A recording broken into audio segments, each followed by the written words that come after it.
नमस्कार विद्यार्थी मित्रांनो, आज आपण व्याकरण मधील काळ किंवा टेन्स आपण ज्याला म्हणतो तो घटक आज आपण इथं शिकूया। मित्रांनो, व्याकरणामध्ये तसेच वाक्यामध्ये क्रियापदाला अत्यंत महत्त्वाचं स्थान आहे। जसं क्रियापदाला वाक्यातील प्रथमोपस्थित घटक असं म्हणलं जातं, तसेच काळ जो आहे काळालाही अत्यंत महत्त्वाचं स्थान असं आहे। वाक्यामध्ये जसं क्रियापदाला महत्त्वाचं स्थान आहे तसं काळालाही अत्यंत महत्त्वाचं स्थान आहे। आणि आपल्याला जर व्याकरणाधारित वाक्यरचना करायची असेल तर आपल्याला काळ समजून घेणं अत्यंत महत्त्वाचं आहे। तर विद्यार्थी मित्रांनो, आज आपण काळ हा जो काही मराठी व्याकरणामधील अत्यंत महत्त्वाचा जो काही घटक आहे तो आज आपण अभ्यासणार आहोत। तर या ठिकाणी पहिल्यांदा आपण काळाची व्याख्या लिहून घेऊ आणि समजून पण घेऊया।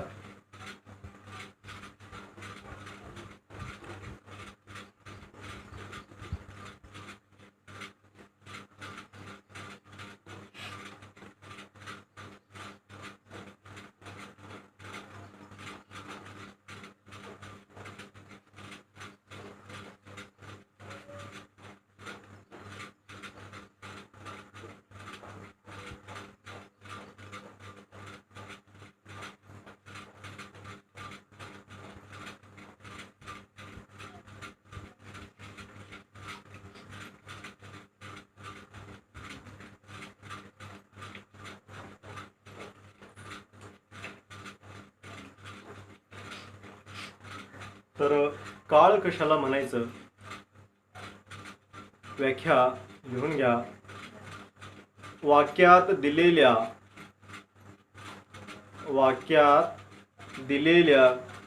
क्रियापदावरून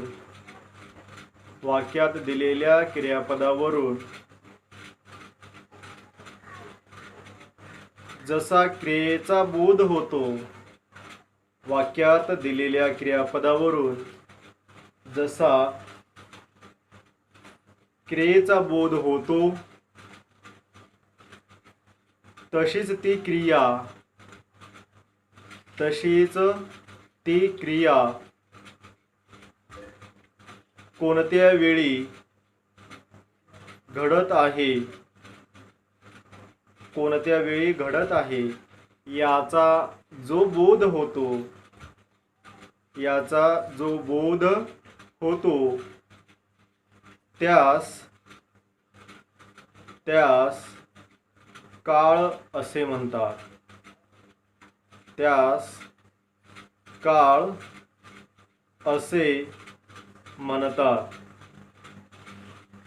आता इकडे लक्ष द्या, काळ कशाला म्हणायचं आहे ते आपण या अगोदर क्रियापद हा घटक शिकलेला आहोत।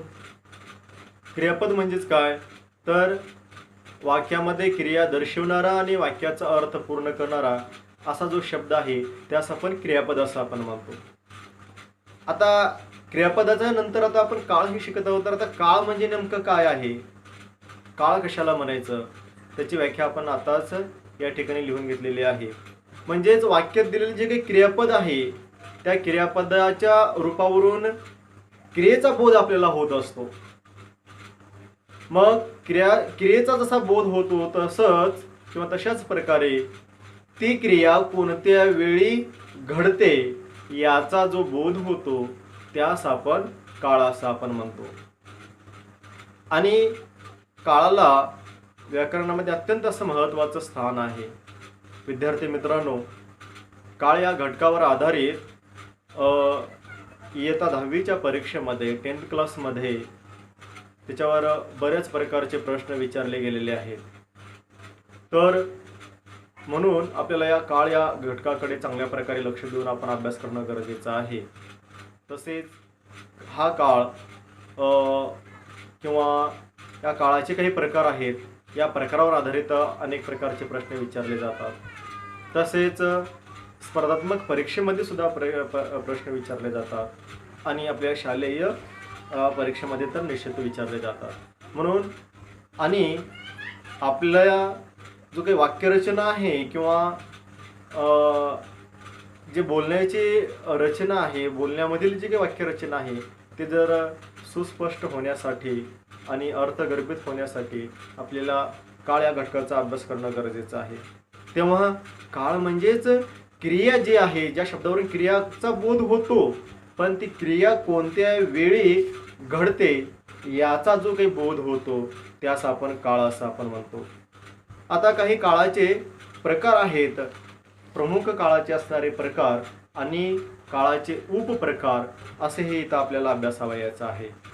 आपण काळाचे प्रकार ते आपण इथं लिहून घेऊया.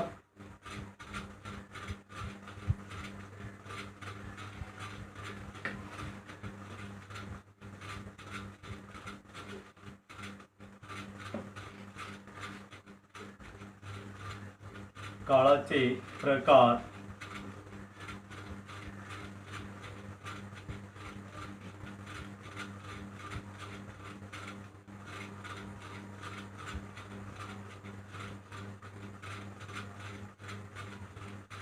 काळाच्या प्रकारामध्ये मुख्य 3 काळाचे प्रकार जे आहेत त्यामध्ये पहिला आहे वर्तमान काळ.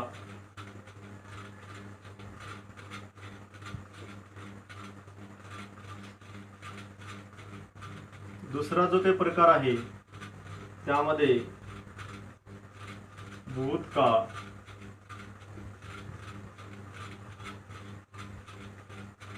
आणि प्रकार तिसरा भविष्यकाळ.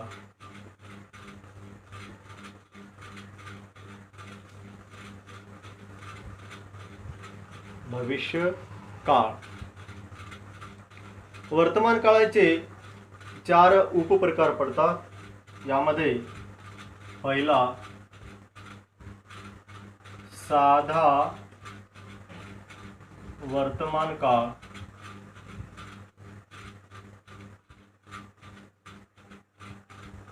चालू वर्तमान काळ.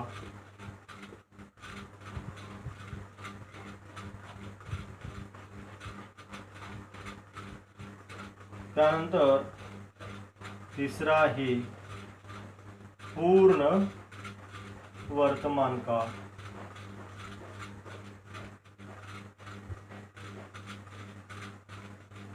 आणि चौथा जो आहे रीती वर्तमान काळ.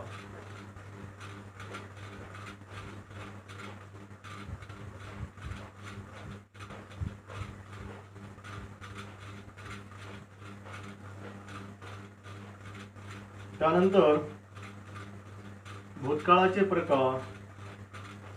पहिला साधा भूतकाळ. दुसरा आहे चालू भूतकाळ.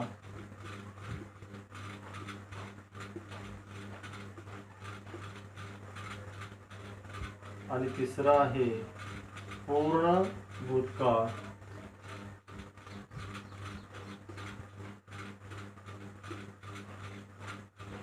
चौथा आहे रीती भूतकाळ.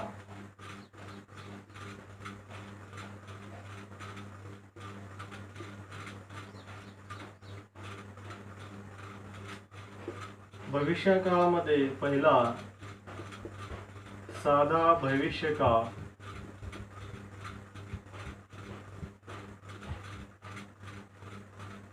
दुसरा आहे चालू भविष्यकाळ.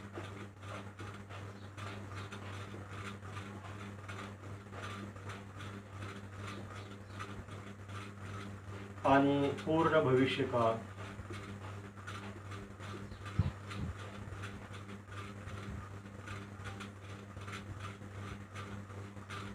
चौथा आहे रीती भविष्यकाळ.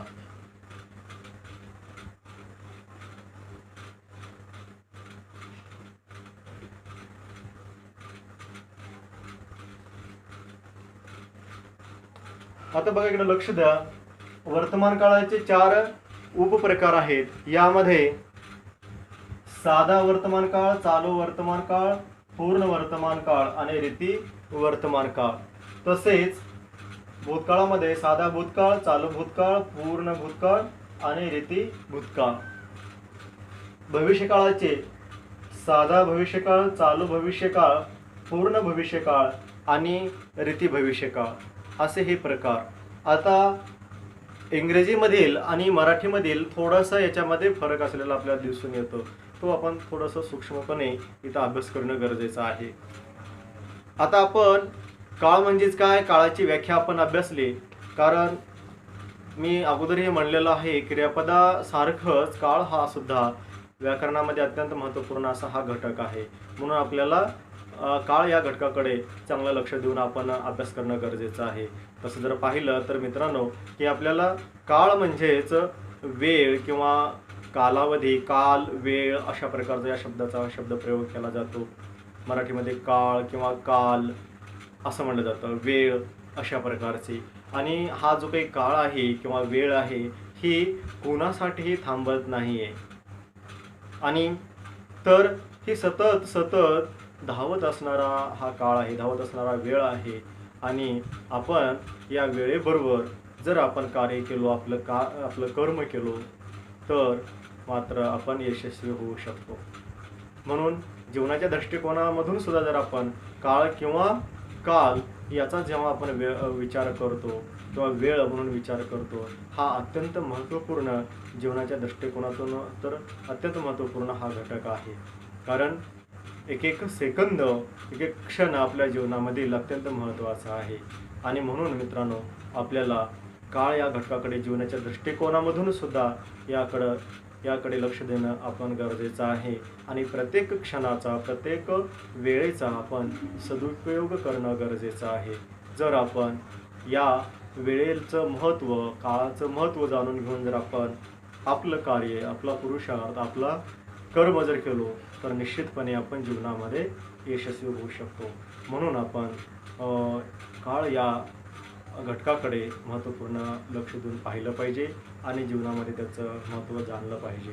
तसंच व्याकरणाच्या दृष्टिकोनामधून काळ म्हणजेच ही काय आहे हे मी इथं तुम्हाला स्पष्टीत करत आहे. तर म्हणजेच क्रिया कोणत्या वेळी घडली जाते हे ज्यावरून समजतं त्यास आपण काळ असं आपण म्हणतो, किंवा त्याचा जो काही बोध होतो त्यास काळ असं म्हणलं जातं. ही आपण काळाची व्याख्या आपण अभ्यासलेली आहे. आता काळाचे काही प्रकार आपण इथं लिहून घेतलेले आहेत. तर प्रत्येक काळाचे प्रकाराची अगोदर आपण व्याख्या आणि त्याचे काही उदाहरण इथे लिहून घेऊन आपण समजून घेऊया. यामध्ये पहिला जो आहे वर्तमान काळ. आता वर्तमान काळ कशाला म्हणायचं, तर वर्तमान काळाची ही व्याख्या आपण लिहून घेऊन ते समजून घेणं गरजेचं आहे. पहिला जो काळ जो आहे समजा आपला हा वर्तमान काळ.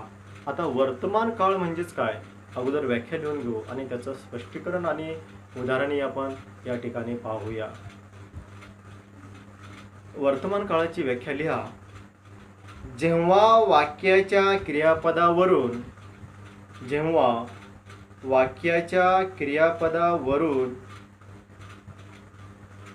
क्रिया चालू आहे, जेव्हा वाक्याच्या क्रियापदावरून क्रिया चालू आहे असे जेव्हा समजते, जेव्हा वाक्याच्या क्रियापदावरून क्रिया चालू आहे असे जेव्हा समजते,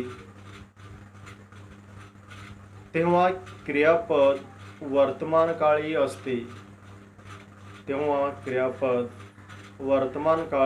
असते. आता बघा, क्रियापदाची तर व्याख्या सांगण्यात आलेली आहे. म्हणजे क्रियापदाच्या रूपावरून किंवा क्रियापदावरून क्रिया चालू आहे असं ज्यावरून कळतं त्यास आपण वर्तमान काळ म्हणतो. म्हणजेच क्रिया सध्या घडत आहे, चालू आहे असं ज्यावरून जाणवतं त्यास आपण वर्तमान काळ असं आपण म्हणतो. पहा, म्हणजे एखादी क्रिया सध्याला घडत आहे, सध्या चालू आहे, त्यास आपण वर्तमान काळ म्हणतो. सध्या घडणारी क्रिया, सध्या चालू असलेली जी काही क्रिया आहे त्यास आपण वर्तमान काळ असं आपण म्हणतो. आता वर्तमान काळामधील अनेक उदाहरणं आपल्याला सांगता येऊ शकेल. मी अभ्यास करतो, मी गावाला जातो, अशा प्रकारचं. किंवा मी अभ्यास करत आहे, मी पत्र लिहित आहे, मी गावाला जात आहे, मी पुस्तक वाचत आहे किंवा वाचन करत आहे. अनेक प्रकारचे असे जे काही उदाहरणं असतील, म्हणजे सध्या ती क्रिया घडत आहे किंवा ती क्रिया चालू आहे असा ज्या वाक्यामधनं बोध होतो त्यास आपण वर्तमान काळ असं आपण मानतो. आता वर्तमान काळाची व्याख्या पाहिल्यानंतर आणि उदाहरणाच्या नंतर आपण वर्तमान काळाचे काही प्रकार आहेत ते प्रकार आपण या ठिकाणी अभ्यासूया. आता वर्तमान काळाच्या प्रकारामध्ये पहिला जो आहे साधा वर्तमान काळ. साधा वर्तमान काळ लिहून घ्या आणि त्याची व्याख्या पण लिहा. साधा वर्तमान काळ जेव्हा क्रियापदाच्या रूपावरून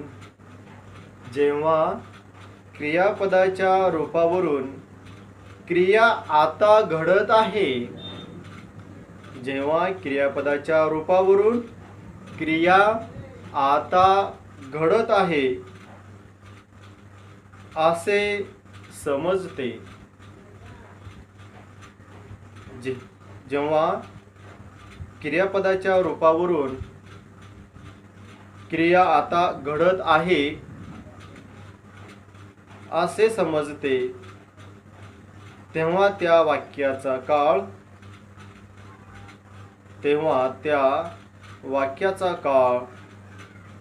साधा वर्तमान काळ असतो. तेव्हा त्या वाक्याचा काळ साधा वर्तमान काळ असतो. आता बघा, साधा वर्तमान काळ म्हणजेच काय आहे? क्रियापदाच्या रूपावरून क्रिया सध्या म्हणजेच आता घडत आहे असं ज्यावरून कळतं त्यास साधा वर्तमान काळ असं म्हणलं जातं. म्हणजे क्रिया आता घडत आहे, सध्याला घडत आहे असं ज्यावरून समजतं किंवा असा ज्या वाक्याच्या रचनेवरून वगैरे बोध होतो त्यास आपण साधा वर्तमान काळ असं आपण म्हणतो. आता ही साधा वर्तमान काळाची व्याख्या झालेली आहे. तर काही उदाहरणं आपण या ठिकाणी लिहून घेऊ आणि समजून पण इथे घेऊया.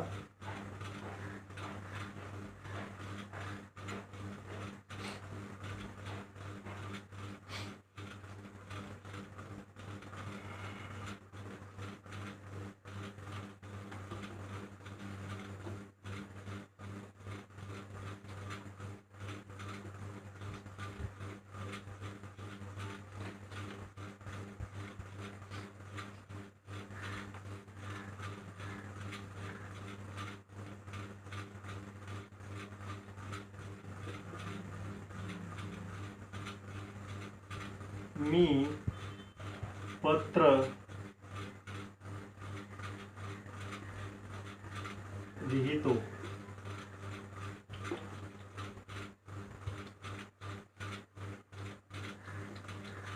मी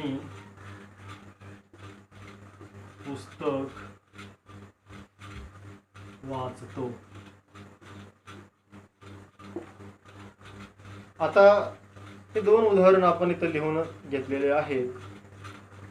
म्हणजेच साधा वर्तमान काळ म्हणजेच काय? क्रियापदाच्या रूपावरून क्रिया सध्या घडत आहे असं ज्या ठिकाणी आपल्याला समजतं त्यास आपण साधा वर्तमान काळ असं आपण म्हणतो. मी पत्र लिहितो, मी पुस्तक वाचतो, अशा प्रकारचे हे वाक्य आहेत. आता यामध्ये मी पुस्तक वाचतो, सध्या ते क्रिया घडते अशा प्रकारचा अर्थ या वाक्यामधून आपल्याला समजतो, कळतो. म्हणून असे जे काही हे वाक्य आहेत या वाक्यांना आपण साधा वर्तमान काळाचे वाक्य असं आपण म्हणतो. अशाच प्रकारचे अनेक उदाहरणं आपल्याला सांगता येऊ शकतील. मी गावाला जातो, मी जेवण करतो, अनेक प्रकारचे वाक्य आपण इथं लिहू शकतो. तर विद्यार्थी मित्रांनो, साधा वर्तमान काळ म्हणजेच काय या ठिकाणी तुम्हाला समजलेलं असेलच. साधा वर्तमान काळ आणि नंतर साधा वर्तमान काळ. वर्तमान काळाचे असणारे जे काही प्रकार आहेत ते आपण इथं अभ्यासत आहोत. साधा वर्तमान काळ आपण इथं अभ्यासलेला आहे आणि साधा वर्तमान काळाच्या नंतर वर्तमान काळाचेच असणारे प्रकार आपल्याला इथं अभ्यासावायचे आहेत. त्यानंतरचा जो काही प्रकार आहे तो प्रकार इथं साधा वर्तमान काळाचा चालू किंवा अपूर्ण वर्तमान काळ असं आपण म्हणतो. तर त्याची व्याख्या आणि उदाहरणं तेही आपण या ठिकाणी पाहूया, अभ्यासूया.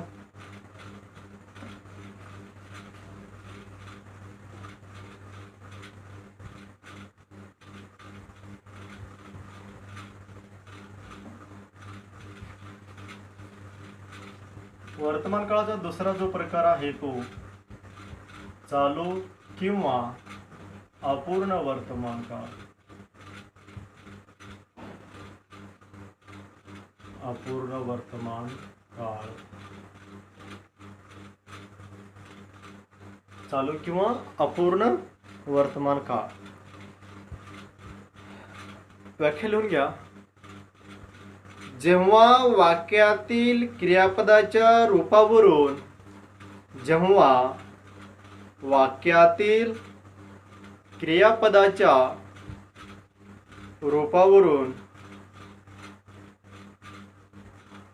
क्रिया वर्तमानामध्ये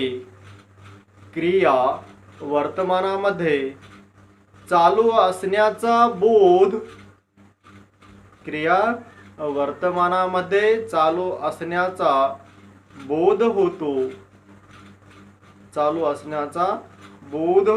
होतो तेव्हा वाक्याचा काळ चालू किंवा अपूर्ण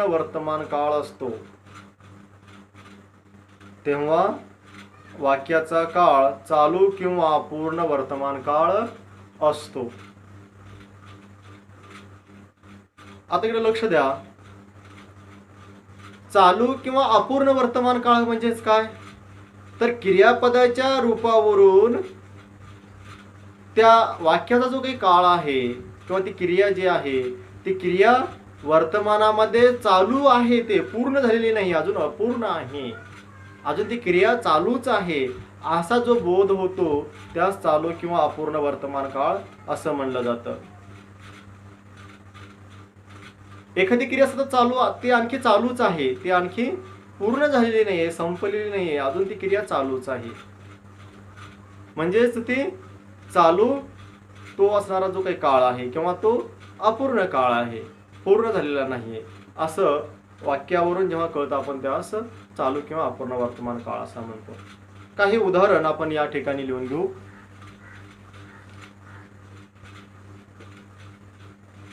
मी पुस्तक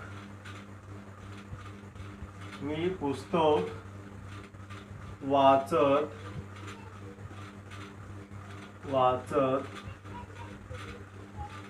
आहे.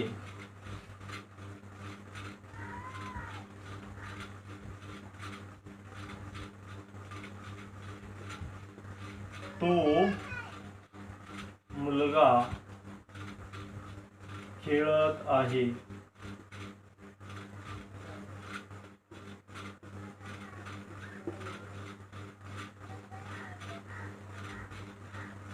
माळी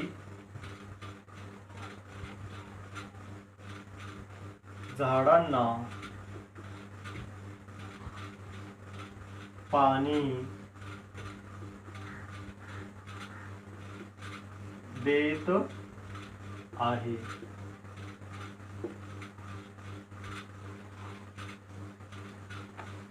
आता या ठिकाणी 3 उदाहरणं आहेत. मी पुस्तक वाचत आहे असे तर या वाक्यावरून कळतं. तो मुलगा खेळत आहे. माळी झाडांना पाणी देत आहे. आता यामध्ये मी पुस्तक वाचत आहे, वाचण्याची क्रिया आणखी चालूच आहे, पूर्ण झालेली नाहीये, ती संपलेली नाहीये, म्हणजेच ती पुस्तक वाचण्याची जी काही क्रिया आहे ती आणखी चालू आहे. हे यावरून आपल्याला इथं कळून येतं. मी पुस्तक वाचत आहे, तो मुलगा खेळत आहे, तो मुलगा असणारा आणखी खेळतच आहे हे यावरून जाणवतं. त्यानंतर माळी झाडांना पाणी देत आहे, म्हणजेच पाणी देण्याची क्रिया आणखी चालू आहे. पुस्तक वाचण्याची क्रिया चालू आहे खेळण्याची ही क्रिया चालू आहे आणि झाडांना पाणी जी देण्याची जी क्रिया आहे ते आणखी चालूच आहे, असं या वाक्यावरचा अर्थ या ठिकाणी बोध होतो. तसेच यामधील जे काही क्रियापदाचं रूप आहे त्यावरून आपल्याला असं कळतं की ही क्रिया आणखी चालू आहे. म्हणून क्रियापदाच्या रूपावरून क्रिया आणखी आता सध्याला चालूच आहे, पूर्ण आहे झालेली नाही आहे, अजून ते चालूच आहे असा जिथं बोध होतो त्यास चालू किंवा अपूर्ण वर्तमान काळ असं म्हणलं जातं. म्हणून आपण या ठिकाणी चालू किंवा अपूर्ण वर्तमान काळाचे वाक्य असे या वाक्यांना आपण इथं म्हणतो. म्हणजेच वाक्याच्या अर्थावरून जर आपण पाहिलं तर हे जे काही वाक्य आहेत तर या वाक्याचा जो काही अर्थ इथे निघतो तर ती क्रिया आणखी चालू असण्याचा अर्थ इथे निघतो. म्हणून यास चालू किंवा अपूर्ण वर्तमान काळ असं म्हणलं जातं. मित्रांनो, आता दुसरा यानंतरचा जो वर्तमान काळाचा जो काही प्रकार आहे तो येणारा तिसरा प्रकार तोही आपल्याला इथं अभ्यासावयाचा आहे. चालू किंवा अपूर्ण वर्तमान काळाचे आणखी आपल्याला उदाहरणही अजून सांगता येऊ शकतील. मी गावाला जात आहे असं, किंवा आणखीन मी पोहत आहे,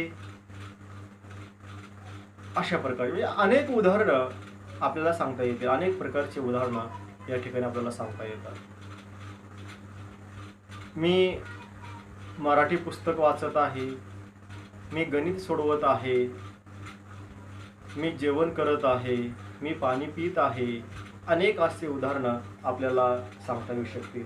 हे सर्व असणारे चालू अपूर्ण वर्तमान काळ यांची उदाहरणं आहेत. आता यानंतरचा जो काही काळ आहे तो आपण लिहून घेऊ.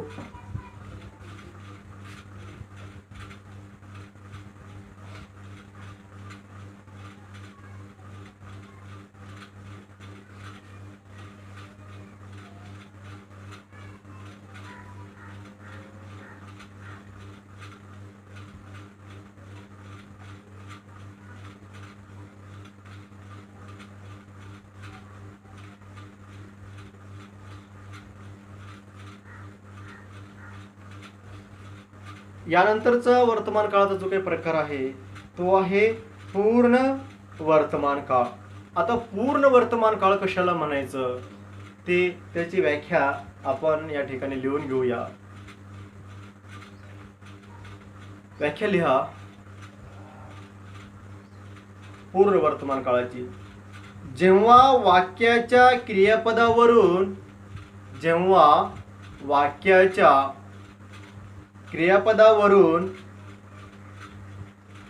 क्रिया नुकतीच पूर्ण झाल्याचा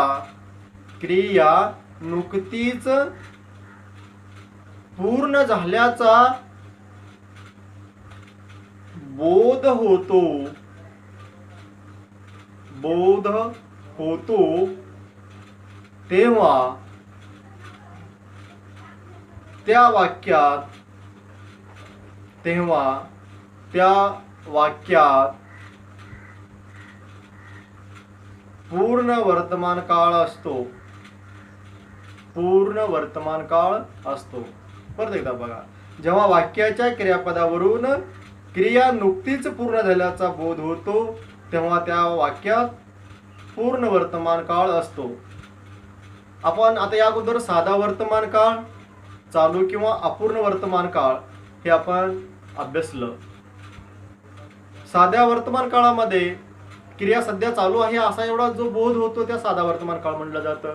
चालू मध्ये क्रिया आणखी वर्तमान काळामध्ये सध्या चालू आहे क्रिया असा जो बोध होतो त्यास आपण चालू किंवा पूर्ण वर्तमान काळ म्हणलं जातं. पूर्ण वर्तमान काळामध्ये असं आहे की क्रिया नुकतीच म्हणजे जस्ट आत्ताच क्रिया पूर्ण झाली असा जो काही बोध होतो त्यास आपण पूर्ण वर्तमान काळ म्हणतो.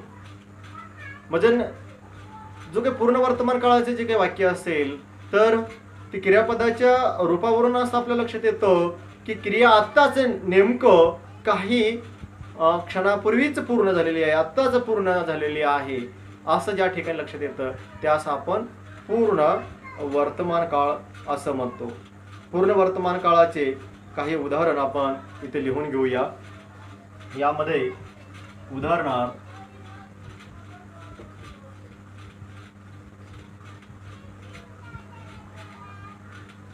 मी पुस्तक वाचले आहे.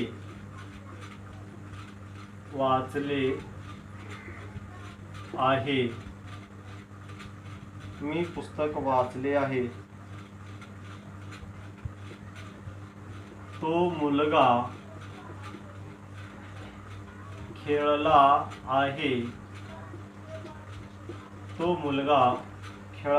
आहे.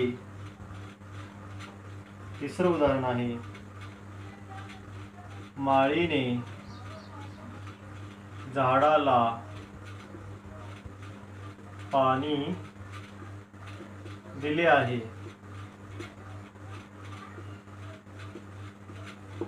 माळी झाडाला पाणी दिली आहे. आता बघा, मी पुस्तक वाचले आहे म्हणजे क्रिया नुकतीच पूर्ण झालेली आहे. मी पुस्तक ते वाचले आहे असा इथं बोध होतो. तो मुलगा खेळला आहे. तो मुलगा खेळलेला आहे. खेळला आहे तो आता नेमका आता खेळला आहे असा. त्यानंतर माळीने झाडाला पाणी दिले आहे. त्यांनी पाणी दिलं आहे. म्हणजेच या वाक्यावरून ती क्रिया नुकतीच पूर्ण झालेली आहे असा ज्या ठिकाणी बोध होतो त्यास मात्र आपण पूर्ण वर्तमान काळ असं आपण म्हणतो. मी पुस्तक वाचले आहे अशा प्रकारचा हे जो बोध होतो तर यास आपण पूर्ण वर्तमान काळ असं आपण म्हणतो. तर अशा प्रकारचे अनेक वाक्य रचना आपल्याला बनवता येऊ शकतात. तर विद्यार्थी मित्रांनो, जे वरील प्रकार जे शिकवलेले आहे त्या प्रत्येक प्रकाराचे 5-5 वाक्ये मनाने तुम्हाला लिहायचे आहेत आणि ते गृहपाठाच्या वहीमध्ये लिहून तुम्हाला सादर करावयाचे आहेत. धन्यवाद.